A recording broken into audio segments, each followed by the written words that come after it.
The modern West is widely seen as a civilization in decline. Economic stagnation, rising tax burdens, moral confusion, political corruption, bloated bureaucracies, and growing homelessness and addiction all point in the same direction. Explanations vary. Some blame the collapse of religion. Others point to consumerism, technology, mass immigration, ideological polarization, or media manipulation. But what if these explanations are incomplete? What if they are describing symptoms, not the underlying condition?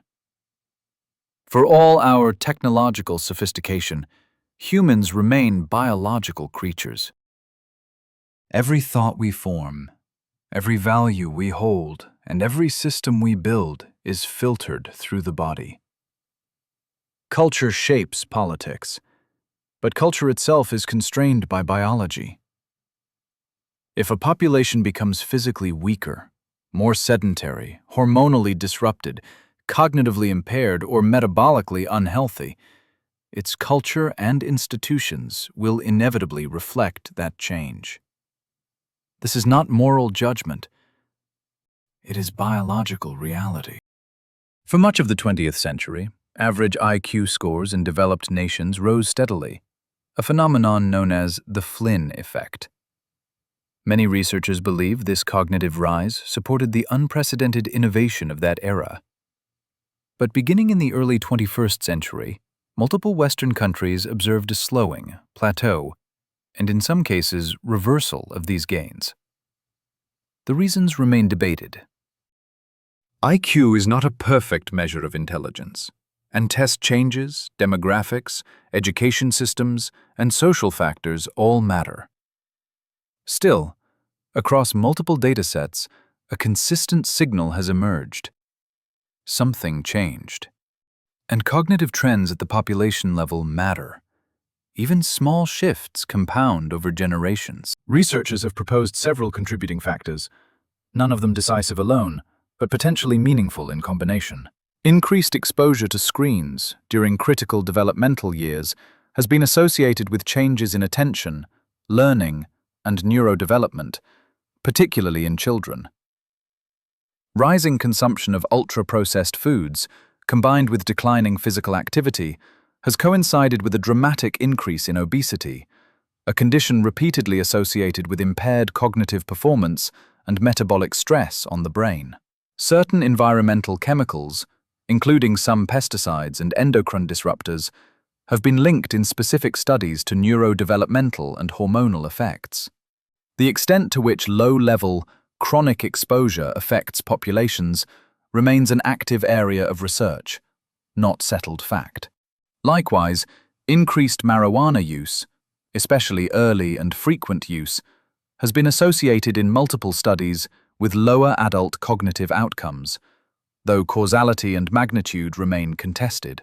None of these factors alone explain civilizational change, but together, they describe a biological environment unlike any in human history. Another widely observed trend in Western populations is declining testosterone levels in men across generations. The precise magnitude is debated, and multiple contributors are likely involved, including obesity, sleep deprivation, chronic stress, endocrine-disrupting chemicals, medications, and lifestyle factors.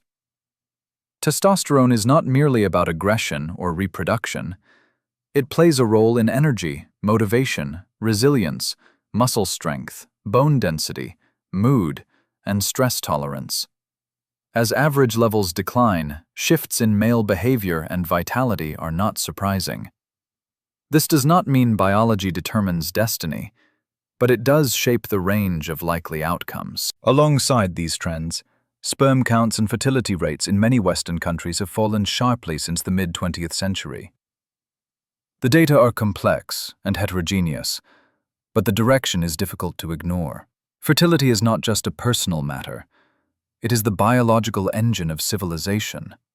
When it stalls, societies age, strain, and eventually contract. Some researchers have noted correlations between population-level cognitive vitality and institutional quality. including transparency, resistance to corruption, and civic engagement. These relationships are not deterministic and should not be oversimplified.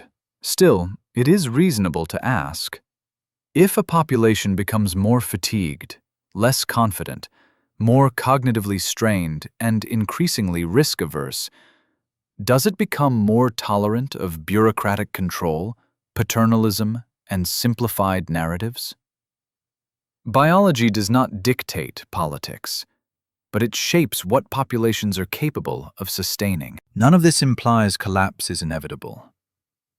History offers many examples of societies that reversed decline, not through slogans or ideology alone, but through renewal of character, discipline, and physical vitality. A healthy civilization rests on certain behaviors and capacities, not others. Reversal begins at the individual level, with movement instead of stagnation, nutrition instead of convenience, sleep instead of exhaustion, strength instead of fragility, attention instead of constant stimulation. These choices may seem small, but multiplied across millions, they shape the biological foundation on which culture and politics rest. Civilizations do not decay first in their laws. They decay in their bodies. And renewal begins the same way.